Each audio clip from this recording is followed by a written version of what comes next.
Pour que le blé soit utilisable, l'enveloppe de l'épi et les tiges, ou balles, doivent être séparées du grain. Pour cela, on jetait le blé et la balle en l'air à l'aide d'une fourche à vanner ou d'un van. Le blé plus lourd tombait par terre. La balle plus légère était emportée par le vent. On procédait à un ultime vannage avec une pelle. Une fois le blé expédié au grenier, on nettoyait l'air en brûlant la balle qui restait. Jean avertissait les gens que le jour ne tarderait pas, où le Fils de Dieu emploierait la fourche à vanner du jugement pour séparer les justes des méchants.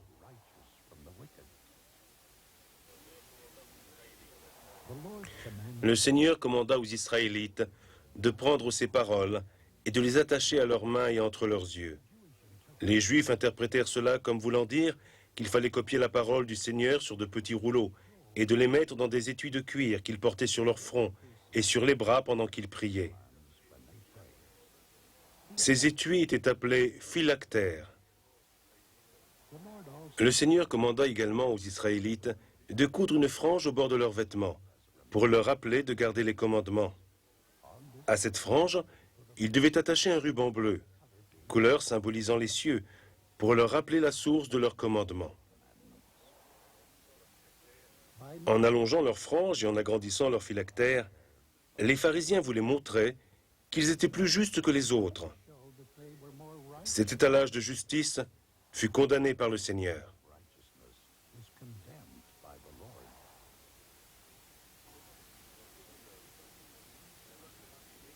Le jour des noces, la mariée était aidée par ses suivantes, tandis que le marié était en compagnie de ses amis.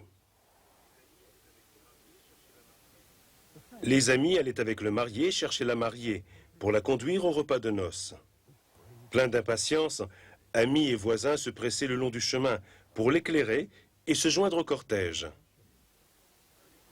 Si le marié tardait à arriver, il fallait que chaque invité ait assez d'huile jusqu'à ce qu'il vienne. Enfin, on entendait le signal « Le voilà !» Et suivante, débordante de joie, laissait la mariée et aller dans la rue pour éclairer le reste du chemin devant le marié. Le mot Gethsémané signifie pressoir à huile. Dans le jardin de Gethsémané, les olives placées dans des paniers étaient pressées sous un grand poids, ce qui en exprimait l'huile. Il y a là une similitude avec l'expiation. Dans ce même jardin, le Sauveur, sous le poids des péchés du monde, fut pressé, ce qui fit couler son sang précieux par chaque pore. Cet acte d'amour et d'abnégation expia les péchés du monde.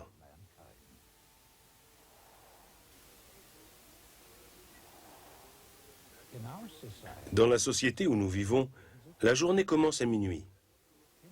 Au Proche-Orient, autrefois, la journée commençait au coucher du soleil. Nous trouvons une survivance de cette coutume dans la célébration de la veille de Noël, le soir précédant le jour de Noël. La nuit et le jour étaient divisés en 12 périodes égales, appelées heures. Bien que l'heure réelle variât selon l'époque de l'année, le lever du soleil se situait aux alentours de 6 heures du matin. 3 heures plus tard, vers 9 heures du matin, c'était la 3e heure. La 9e heure s'est située vers 3 heures de l'après-midi. La nuit était divisée en 4 périodes appelées veilles. Le nom veille fait référence aux périodes de 3 heures pendant lesquelles les soldats montent la garde ou veillent. Les veilles commençaient au coucher du soleil et se terminaient à 9 heures, minuit, 3 heures et 6 heures.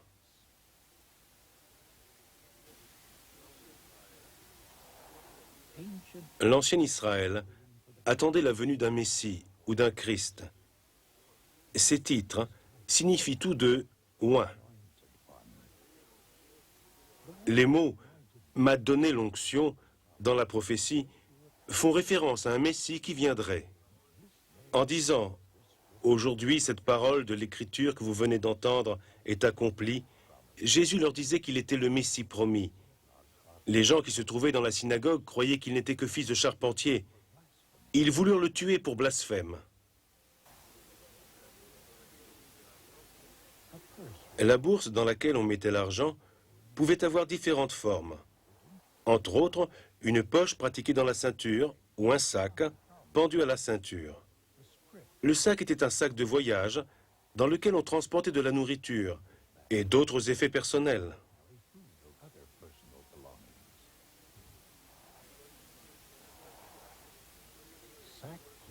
La toile de sac était faite d'une toile de poil de chèvre très rugueuse, comme la toile de bure. Du fait qu'elle était très inconfortable à porter, à même la peau, cette toile symbolisait extérieurement le profond chagrin et l'épreuve que traversait la personne qui la portait. On se jetait des cendres sur la tête en manifestation d'humilité.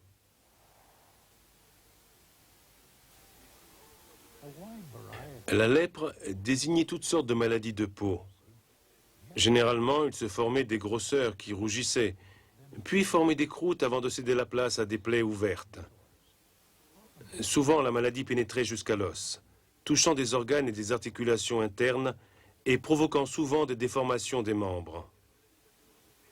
La lèpre était la maladie la plus redoutée en Terre Sainte. Quand les gens étaient contaminés, ils étaient tenus de se faire examiner par le prêtre. Quand le prêtre déclarait un lépreux impur, cela signifiait que celui-ci ne pouvait pas participer aux ordonnances sacrées et était banni de la communauté. Une fois guéri, le lépreux pouvait être déclaré pur par le prêtre et être réadmis dans la société.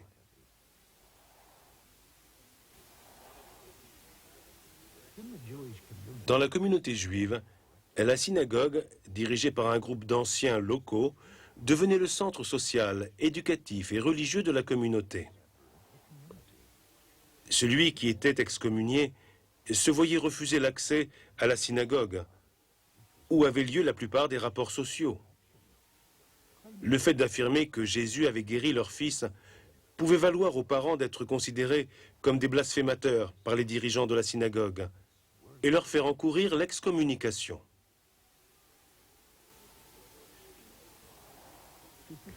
Pour protéger les moutons pendant la nuit, le berger faisait entrer son troupeau dans un enclos entouré de murs, protégé par des ronces, pour empêcher les bêtes sauvages de grimper par-dessus. Il arrivait qu'une bête sauvage, poussée par la faim, saute par-dessus les murs et se retrouve au milieu des moutons. Alors on pouvait distinguer le vrai berger, qui aimait ses moutons, du mercenaire, qui ne travaillait que pour son salaire ou par devoir. Le vrai berger était prêt à donner sa vie pour les moutons. Au Proche-Orient, le berger connaît chacun de ses moutons. Il les précède et les appelle par leur nom. Les moutons connaissent sa voix et ont confiance en lui. Ils refusent de suivre un étranger. Ainsi, quand le berger appelle à la porte de l'enclos, seuls ses moutons viennent vers lui.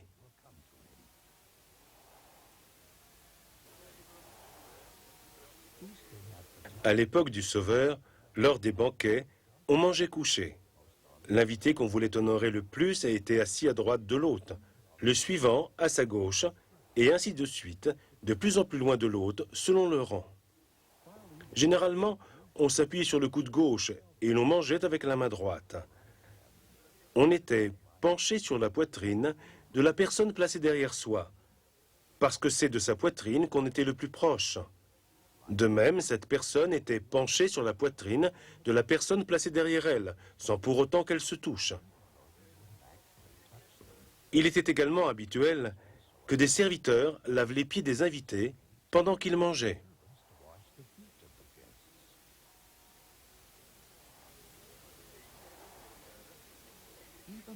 Les synagogues locales étaient présidées par les anciens.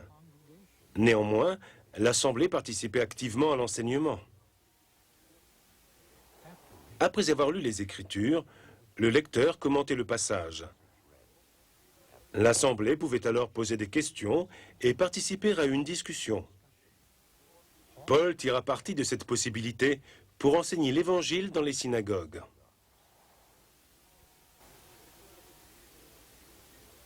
Le précepteur dont il est question dans les Écritures était un serviteur de confiance, dont la responsabilité principale était de guider un jeune garçon jusqu'à l'âge adulte. L'une de ses responsabilités était d'emmener le jeune homme à l'école, où il était instruit de façon structurée par un maître.